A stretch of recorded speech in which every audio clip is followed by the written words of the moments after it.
Well, as we reported at the top of this broadcast, the first Republican presidential debate for the 2024 election cycle takes place tonight in Milwaukee. 8 presidential hopefuls will debate for 2 hours, but perhaps a candidate not on stage is using up a lot of the oxygen in the room. Here to preview the debate is UW journalism professor Mike Wagner and Republican analyst Brandon Scholz. Thanks for being with us, gentlemen. Let's talk about the elephant not in the room, frontrunner Donald Trump. What does him not being there do? So I think with Trump not in the room, it's 2 things. One, it gives Trump an opportunity to do what he wants without standing in the room and getting beat up. On the other hand, these other candidates can take the opportunity to either talk about themselves without having to worry about Trump in the room, or use their time to beat up on the former president.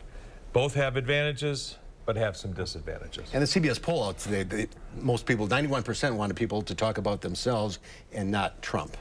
I think most people already know what they think about President Trump, and so talking more about him is less useful than learning about why someone wants to be president, what their record is, what they plan to do if they were president. So is this a smart strategy then, him not being at the debate for himself?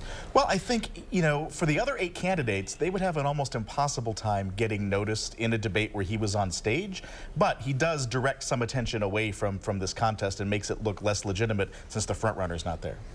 So we have 8 potential candidates. I mean, there's other candidates that didn't make the cut.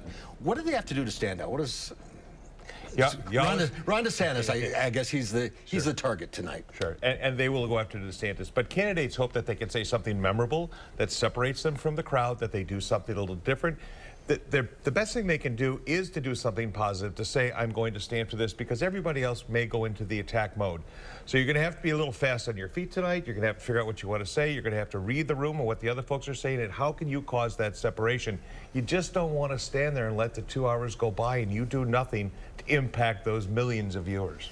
Can you do something with 8 people on stage? Can you stand out? It's difficult, but you can have a moment. If you get attacked, how you respond might really matter, or if you're on the attack, you might be able to create a moment for yourself. And so there are opportunities to stand out, but they can be few and far between. And it's easy to get lost in a 2-hour debate. Do you think this will be a good time for candidates to set themselves apart by talking about what's going on in Ukraine? Abortion obviously has been a big key in the United States. Climate, we're dealing with some very oppressive heat right now. What you're hoping is that with the election 14 months, 439 days away from today, who's counting? But who's counting? You hope that you're picking an issue that may not necessarily be contemporary today, but may be more important when you get to midsummer or the fall, when you get to the Republican primary in Wisconsin in August, or in the general next November. Yeah, you could set yourself up, but today's issue may not necessarily be the one for 5 months from now. Maybe it's character. Maybe it's what you bring as a candidate and your personal qualities to the race. So maybe it's more introducing yourself rather than policy. Especially for most of these folks who most folks have not heard of. And so, outside of former Vice President Pence and Governor DeSantis especially, most other folks are fairly new. Nikki Haley is somewhat well known, but most folks are introducing themselves to Republican primary voters. Yeah, I never knew the North Dakota governor before this. You worked there. Not alone. Yeah, I got to meet him a long time ago. So do you think we'll have some people drop off after this? Or is it too early? It's pretty early. Again, everybody would love the campaign to start today and end today. We know who wins and we go on, right? It's 14 months. Don't lose sight of that. How many? 39 days to go. You really want to start off well. You don't want to miss an opportunity. You don't want to make a mistake. You want to be in the next debate.